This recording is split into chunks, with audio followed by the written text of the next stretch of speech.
turabashuje mwebwe mwese mukomeje kugenda mudukurikira umunsi ku wundi ku mbuga zitandukanye. Uyu munsi turimo turibaza ngo ese amatorero ya hano mu Rwanda niki afasha abanyarwanda cyangwa abakristo muri rusange bayerekezamo. Turi kumwe n'umutumirwa ugiye kutuganirira ibyerekeranye n'amatorero ya hano mu Rwanda. Aratangira twibwira. Unibambere mama undi n'umukristo. Abantu birinda Imana bamwe cyane kuko bafirinda Imana kandi nibyo uko bigishijwe kuko buri muntu wese akaba yarigishijwe kwisomera Bibiliya kuko nibyo niko kuri Imana yaduhaye ni nkayo baruwa Imana yaduhaye akaba ikimenyeraho ibyo dushakaho n'ibitwifuzaho kuruta kuko twamenye bamwe. Bibiliya ivuga ko hari abashumba nyine bagomba gushumba, ati bamwe Imana yabahamagariye kuba bigishwa, abandi bahamagarira kuba intumwa, abandi bahamagarira kuba abashumba. None se ko n'uwo muhamagaro bashobora kukubwira ati twebwe turi mu muhamagaro?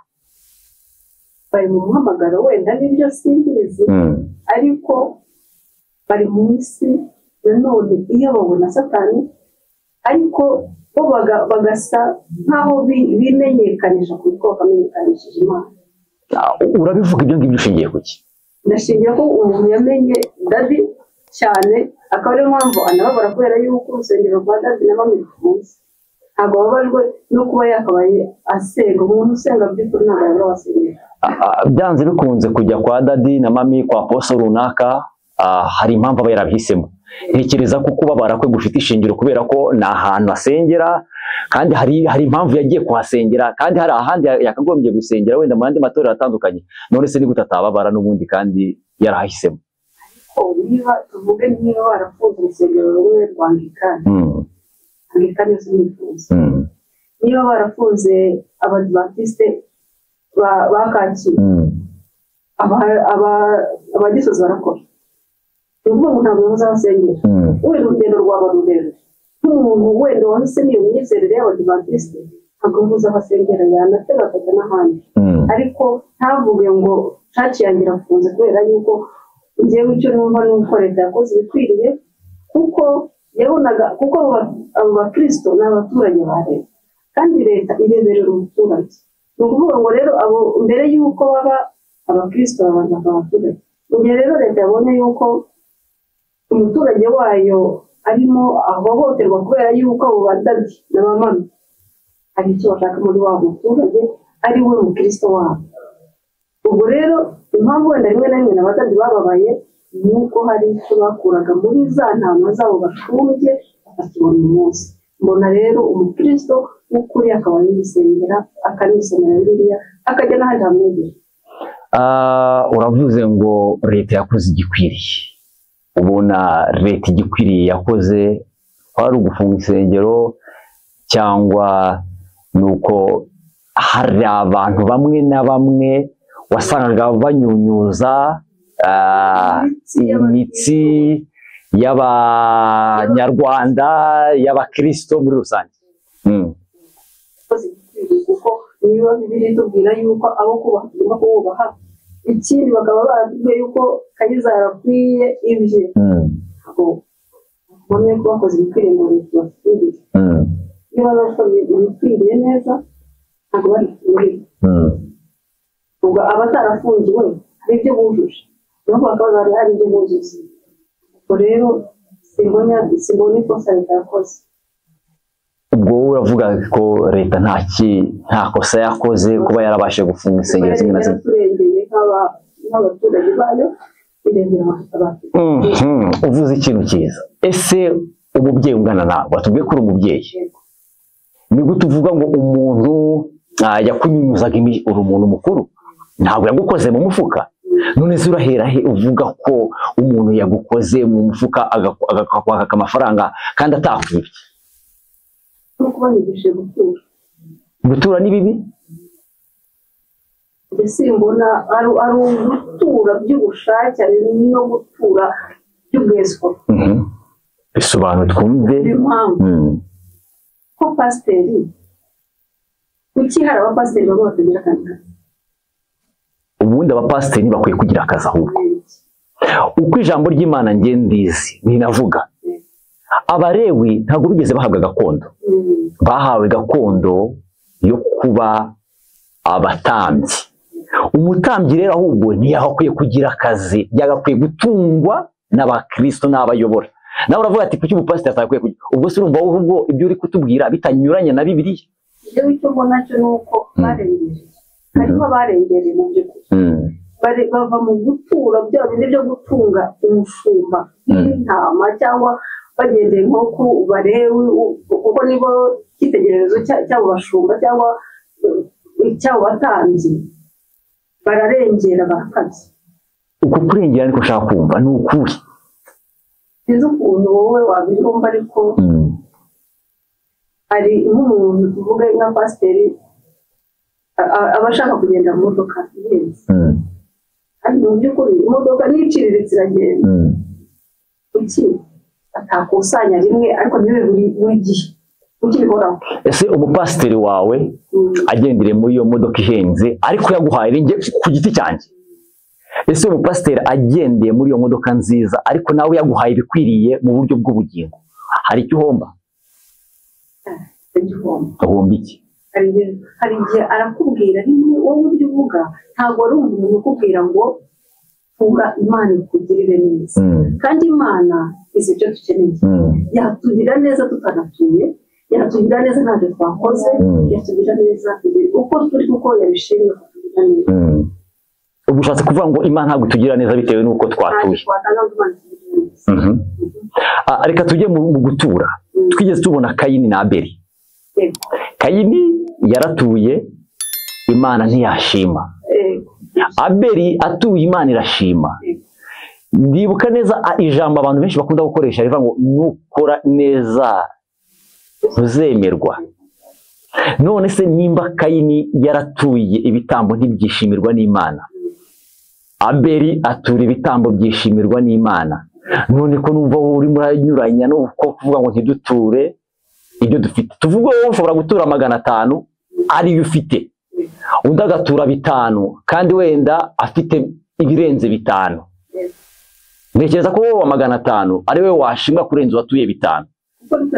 Niko yari ifite. Kandi wenda n'uwo sensa n'uyo 5 yabituye kugira ngo muri ushaka buri bukunde bice muri pasiteri, kuko pasiteri yabivuze kwizeye ba pasiteri cyane kurenza muri ibyo batubwira byose, kumva yuko ari ukuri. Ba pasiteri bo batubwirije nabi ko nakubwira. Ese hari ikintu ushaka kudutandukanyiriza? Hari ukubwirizwa, hari no kwigishwa. Ese twarigishijwe nabi? Ese twabwirijwe nabi? Hagati aho ngaho hari iki? Yewe mu mboni yawe, mu mboni yanjye ko mbibona, mbona pasiteri yarabaye umuntu ukomeye, bamwizera cyane kuko twizera Imana, kandi we yatwigishije, ntabwo yatwigishije kwizera Imana cyane gusa, atubwira yuko navuga biri bukunde kubera yuko ari umushumba wacu. None se Imana wemera ko ushobora gucisha mu mushumba ikakugirira neza? Yego.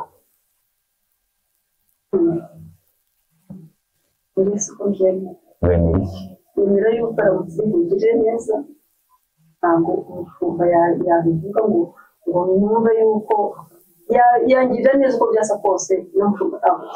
Ndashaka kukubaza ikibazo kimwe. Ufite umugabo, niwe mutwe w'urugo. Wemera neza ko Imana igirira neza urugo ibicishije mu mutwe w'urugo? Aya, nuko Imana ikunda umuryango wacu. Ariko izabicisha, izamanura amanu iyibahe cyangwa hari uwo izabicishamo? Icya mbere njye n'umugabo ndetse kuvuga ariko Imana ibishaka. Icya kabiri, Imana niyo yatangije umuryango. Ijya kuduhuza rero, yabonye yuko n'ubundi izadukunda bitumishe neza yawe. Ariko ndi kubyumva izabatunga, ariko uko byagenda kose umugabo niwe waje gutereta, niwe plana w'urugo. Siko bimeze? Uko niko kuri twemeranye, tubaze tukwemeranye, kubera ko umugabo yaraje akubwira ko gukunda, arangije aravuga ati rero niyo mpamvu uzasiga niko na Bibiliya ivuga. Aha ukagira gute ugasanga aha none se nimba usize abo babyeyi ugasanga umuntu ni watangiye n'ubundi n'Imana irema yaremye umugabo ibona ko bidakwiriye kuba wenyine, yabanje kurema umugabo ibona ko adakwiriye kuba wenyine, imuremera iki kandi umukwiriye. None urumva ko plani y'Imana yahereye ku mugabo, ibona ko bidakwiriye yego kuba wenyine, hari icyo yaburaga, icyo kintu yaburaga rero nicyo gituma tugomba kwetwe dukora plana urugo. Ntabwo bikunda, ntabwo yagira izo plani mu gihe ntahari. Nyine izo plani ntizabaho, nicyo ushaka kukubwira. Ariko wowe mugore ntiwashatse umugabo, sinzi nimba icyo kintu umugabo niwe wagushatse, ariko urumva niwe mutwe w'iki urugo, niko bimeze. None se ushatse kumbwira ko pasiteri niwe mutwe w'itorero? Kristo niwe mutwe w'itorero. Ariko noneho Imana twatanye tuvuga ko hari abo Imana yahamagaye, ibahamagaye bamwe bagira intumwa, abandi abashumba, abandi ababwirizabutumwa. Si wowe yagize umubwirizabutumwa, si wowe yagize pasiteri, hari pasiteri. Kubera ko ntabwo impamvu nari ntanze urugero rw'urugo, byanze bikunze abantu iyo barenze umwe bakenera uyobora. Rero n'abo bashumba hari abahamagawe, wenda hari n'abatarahamagawe, ntabwo tubizi. Akumva yuko nta handi hatari bukure amarongo uretse kuza kumubwiriza, kandi ngewe kumubwiriza ufite tegetse yuko ndi bugwite ikimucyura nk'umuntu waje kumbwiriza. Wenda tuvuga yuko yagiye gushaka ya ntama yazimiye, ariko ya ntama yazimiye arashaka kugira ate kuyambura gusanga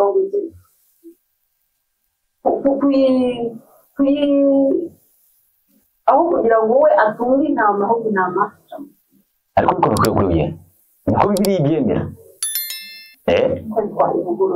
Oya kubera ko ahubwo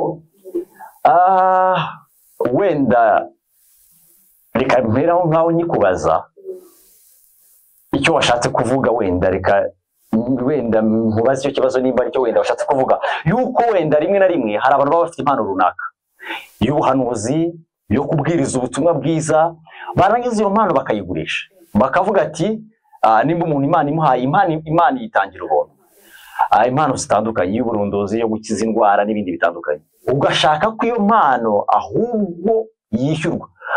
Hari abantu wenda rimwe na rimwe babigira bizinesi, bakaza akaguhanurira yabanje no kuneka amakuru yawe, akaza yagusengera agashaka ko umuha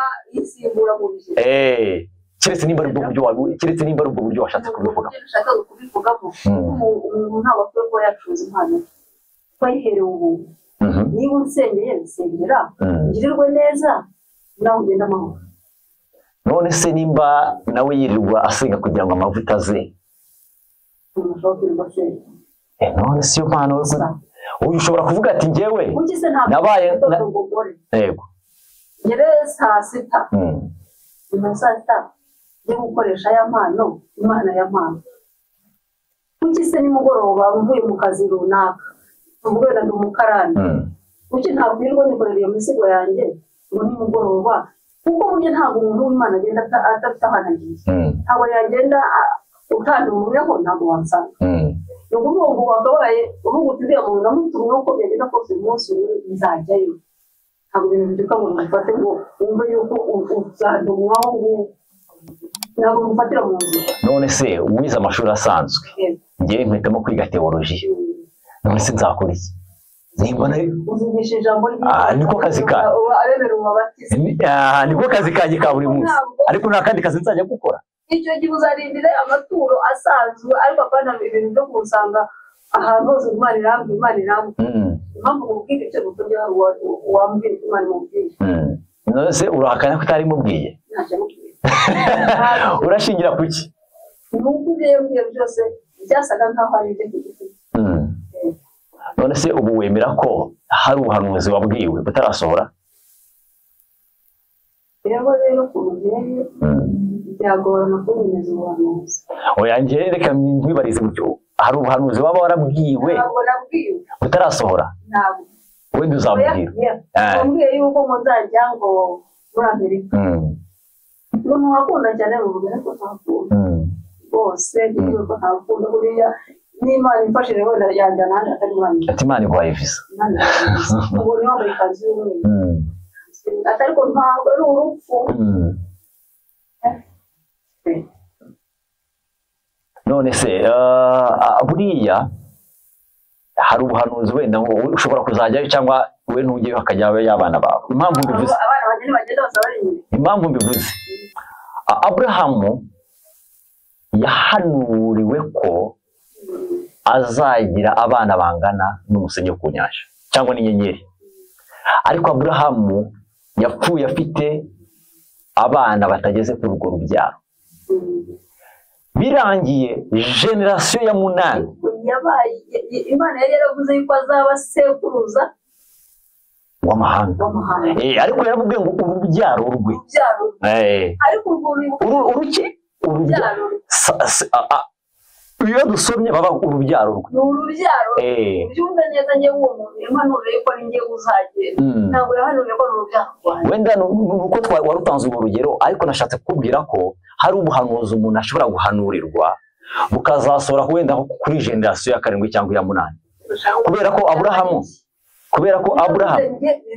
yego ko tuzi yuko Imana itabeshya kandi niyivuguruza nubwo yibeshya kibambira urubyaro rwanjye bambwira ngewe akazagenda urubyaro rwanjye atari ngewe ubyaye ntabwo navuze wowe navuze ko rimwe na rimwe niyo mpamvu nari mubajije ngo se nta buhanuzi waba warahanuriye butarasohora wenda n'ubundi uracyariho wenda bashobora kuzanabiguhanurira ariko wenda ntibigusohoreho nyuma y'uyu munsi ntabwo byakora kumanuka wanamukubita umuhanuzi simbizi yarindira ko bisohora kugira ngo ambire mu maso bidasohoye none se umuntu arahanura bigahita bibaho kanya ubwo yarindira reka twikomereze hano mu Rwanda ndimo ndibaza nubwo ntakoze ubushakashatsi bwimbitse hagati ya 90 na 95% ushobora gusanga abantu bose basengera mu matorero atandukanye ese wowe wenda ntaragira ku kibazo naganishagaho reka mpera aho ngaho ubundi ko turaba bamwe ari abakristo banasengera no ma eglise wenda protestant reka mbivuge gutyo ayo ma eglise protestant na ma eglise menshi ubundi bafiki kubona hari inkubiri umwe avuga ati uzazi wacu undi uzazi wacu kwa mushumba wanjye kwa mami na dadi kwa poso runaka kwa abo ngabo Imana irabakoresha abo bantu ubundi ko buri wese akurura yishyira nimba twese dusenga Imana imwe ubundi bafiki ku cyumwe abakurura yishyira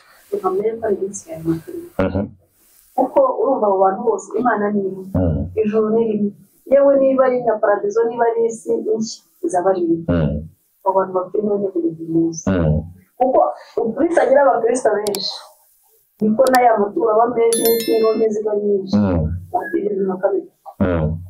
kuko ngewe hari abantu nsi ushobora kuva iwacu tuvuge mu Badivantiste naza gusengera iwanyu muri ADEPR bakampamagara nanjye nicyo ndi kwibaza nicyo ndi kukubaza niza ndonye nshobora kuba nagiye nkatura atanga ikibanza nkatura nkavuza umukecuru wo muri bo warwaye kandi wenda n'iwacu ahari ugasanga bwa bukungu bw'iwacu nabujyanye ahandi mameko n'ishyari no gupfa amafaranga okay nibaze ngo twari tugikomeza mu Rwanda kuri icyo kigero abantu benshi basengera mu matorero atandukanye urajya kumva umunsi umwe ngo umwana yishe umubyeyi yishe umwana umugabo yishe umugore umugore yishe umugabo nta munsi washira cyangwa iminsi ibiri yashira hatabaye nk'izo ngizo ese ayo matorero dusengeramo batwigisha iki gituma abantu umwana ashobora kugeraho yica umubyeyi cyangwa umubyeyi ashobora kwica umwana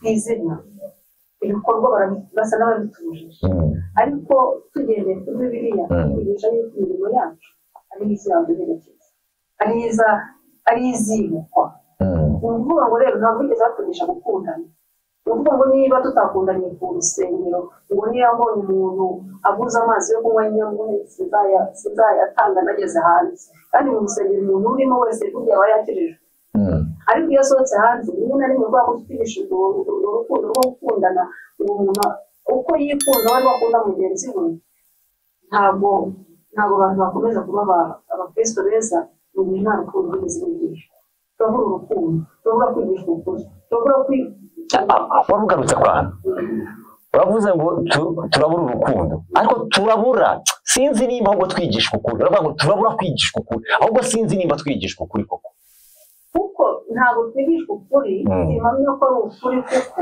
ni gake cyane ushobora gusanga uyu munsi basoma ijambo ry'Imana nk'uko bikwiriye ni gake cyane ushobora kumva umupasiteri akubwira ubufasha sinavuga ko abikubuza ariko nanone ntabwo aba yigisha umuntu urukundo narangiza atati kandi nawe yakabaye atamwumvisha mu makimbirane abapasiteri benshi uyu munsi tugomba mu makimbirane niba ari ibintu by'ubujura cyangwa by'ubwesikoro ugasanga hari abapasiteri bumva muri izo nkuru mu minsi yashize twagiye twumva abapasiteri benshi bavuga ati babafashe muri ubwo bwesikoro babeshya abantu babaha ibyabo wenda barabasengera indwara zikire twagiye twumva abandi bavuga ati ngewe ibyo nagezeho byose ni amaturo twagiye twumva inkuru nyinshi zitandukanye z'abapasiteri ese koko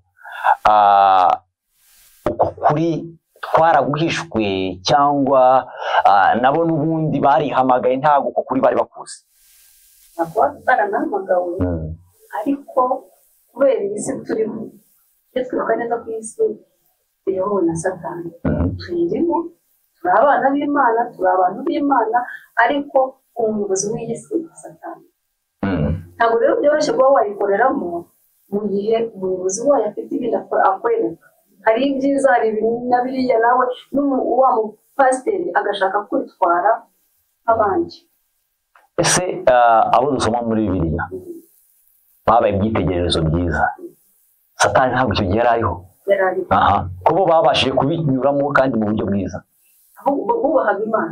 bubahaga Imana cyane yewe n'ibigusha ntabwo byanganaga n'ibihari byari birenze none se twigeze muri Bibiliya harimo yuko ibyo by'ubutinganyi tubona Isodomu n'Igomora byarahabaye twigeze tubona n'abantu bashaka gusambanya abamarayika ibyo byose twarabibonye none se nta kiriho kitigeze kibaho ahubwo mu minsi ya ntabwo Imana izakomeza kurebera ikibi kikaba siko bihari ntabwo numva yuko Imana izakomeza kurebera uko byagenda kose twaracunguwe hari igihe iyi minsi igomba kuba uko byagenda kose intero igomba kubaho kuko rero ngenda mbona aho ari iminsi ya nyuma akaba ariyo mpamvu n'abapasiteri basigaye bameze nk'abandi ntaho batandukaniye n'abandi niba ari ukwitwara nabi barakizwa mu rusengero bitwara nk'abandi tumere nk'abandi tumere kimwe byoroshywe ariko ugasanga rya jambo ry'Imana cyangwa ubwa butumwa bwiza batangaga ntabwo kibitanga kubera ko bamaze kwivanga nk'uko bavuga ngo Efurayimu yivanze n'amahanga nabo rero bamaze kwivanga umutima w'utandukanye pasiteri n'ikirunga none se abakristo bo usanga mu rusengero hari uburyo ameze ukamubona nyine ko na Kristo ako kanya agarutse yajya mu ijuru ariko yava mu rusengero tukaba twabona ari undi muntu ibyo babivugaho iki n'imbuto yaziguze pasiteri badadimani nabo niwe niko bitwara kuko umwana na se bajya kugira imico imwe yego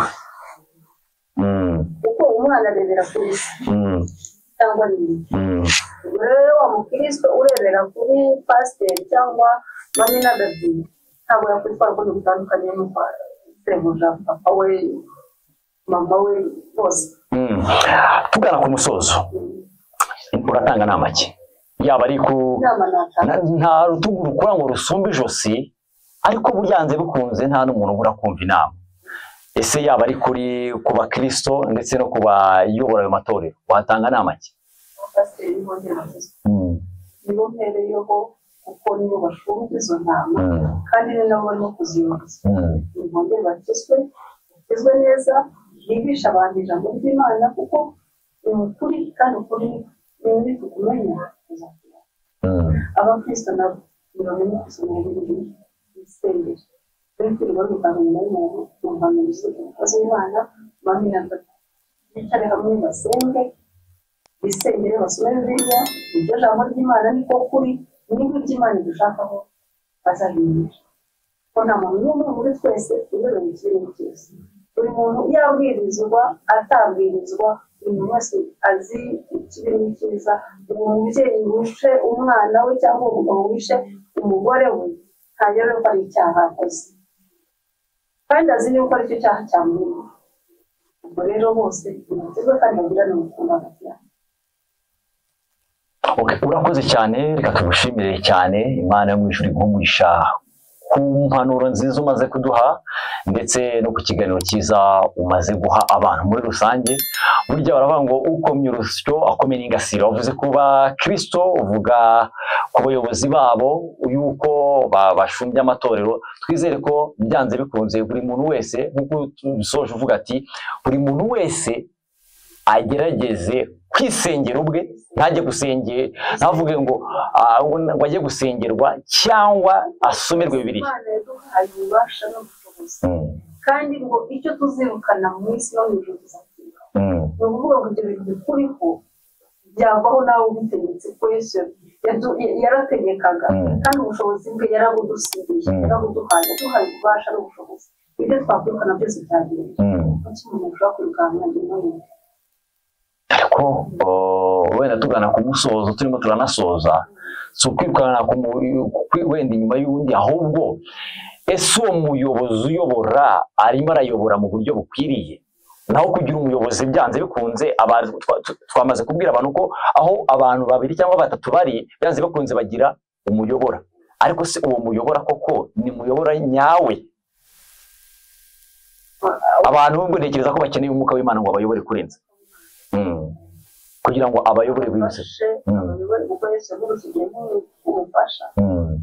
Ubwo rero numva yuko biyambaje Imana bagasenga mu by'ukuri, kandi umukristo w'ukuri ntabwo yabura abasengera. Kumenya yuko ahantu hose, none se ngo tuvuge niba caca ifunze, umuntu uri mageragere ntasenga, arasenga. Nabo bagira amacaci. Waba urwaye se ugasenga? Ntabwo usenga buriya. Gusenga kwiza ni ugusenga utari mu bibazo. Biriya ni ibibazo nyine, kandi wagize ikibazo cya sawa. Ngaho tanga rigima.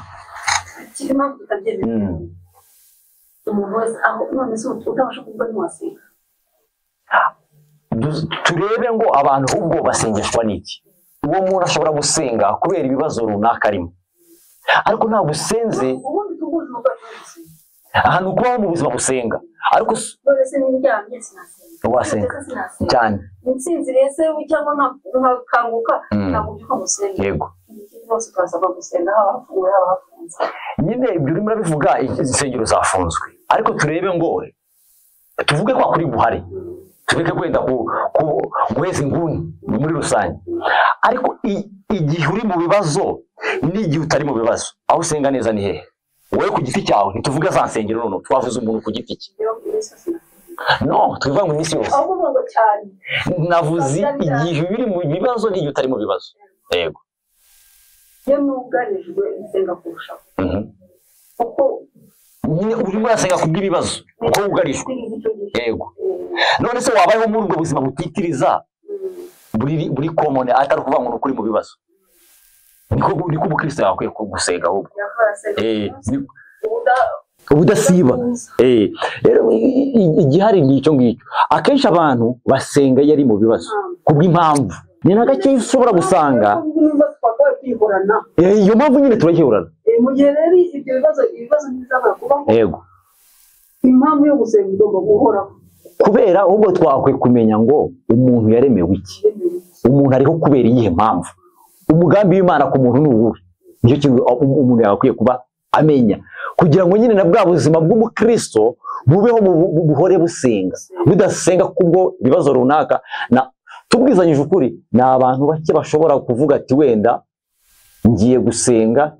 Tuvuge urugero, ushobora kuvuga ati ngiye kwiherera senge koko ibindi bintu byose wabishyize hasi ushima utari busabe, si gake.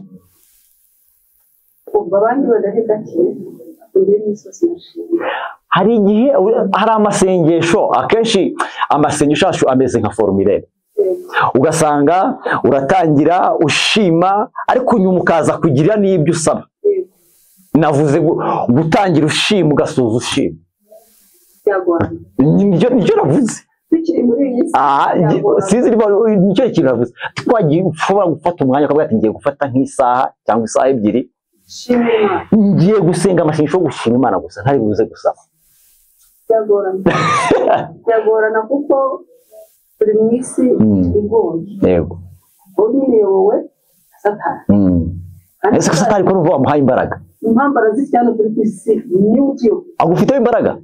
Ntazo mfiteho kuko adafite ubushobozi bwo guhindura ikintu mu mutima wanjye. Ntabwo Satani burya areba mu mutima yacu. Nta nubwo yemewe kugira icyo tugira mu gihe tutavuze iki. Ariko nanone ntabwo dushobora gutesha agaciro imbaraga afite. Arazifite nyinshi kandi niyo turwana nawe, turwana n'imbaraga za Satani n'abamarayika be, abadayimoni. Ubwo rero mbona yuko arahari hano ku isi, arahari dufite abami babiri kane, dufite Satani tukagira Imana, amahitamo ni ayawe. Ariko tugomba kwirengagiza ko hari umuntu amuhaye imbaraga nyinshi. Niba ndi kumva ngo Satani ngo ari ku isi, ariko ntafite imbaraga zo kudutwara burundu. Yego. Umutunguzi wamunesheje icyitegererezo cyacu natwe twamunesheje. Urakoze cyane rero, reka tugushimire cyane kubw'ikiganiro cyiza uduhaye. N'abadukurikiye rero bakomeze kugubwa neza cyane, bakurikira ibiganiro byacu nk'uko tuzagenda tubibaha umunsi ku wundi.